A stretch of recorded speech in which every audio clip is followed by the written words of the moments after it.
Hey guys, welcome back to my channel. So today I'm going to be showing you how I make coconut drops. Now in this split screen, I'm going to be showing you how I cut and dice my coconuts. So I have 2 cups of coconut. Here I have ginger that I grated. I'll be using some vanilla extract, some sugar. I'll put direct measurements in the bottom, and some water. Here I have about 2 cups of water. Let's get right into the recipe.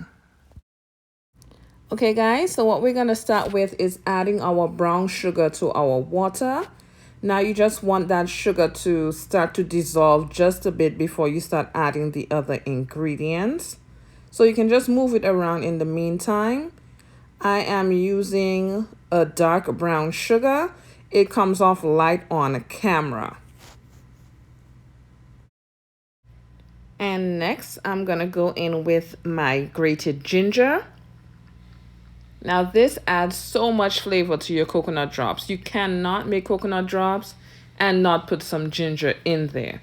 Now, some people put less, some put more. You can change it according to your preference. And now we're going in with those coconut pieces. It's already starting to smell so good in this kitchen, and I only just put the coconuts in. And now we're going to be enhancing the taste just a little bit more with some vanilla extract. Now, I would advise you to not use the imitation vanilla in this recipe. The extract brings out that flavor a lot more. So you're just going to put that in there and mix it around. Make sure it's well incorporated. Now the coconut does have to cook. Now this is about 20 to 25 minutes going in.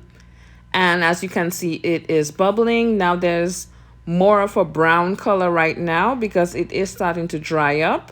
Now we have to let it continue to cook until all of that water, or most of it, is evaporated. Okay guys, now we're in business. This is about just over an hour into the cooking time. And as you can see, most of that liquid is gone.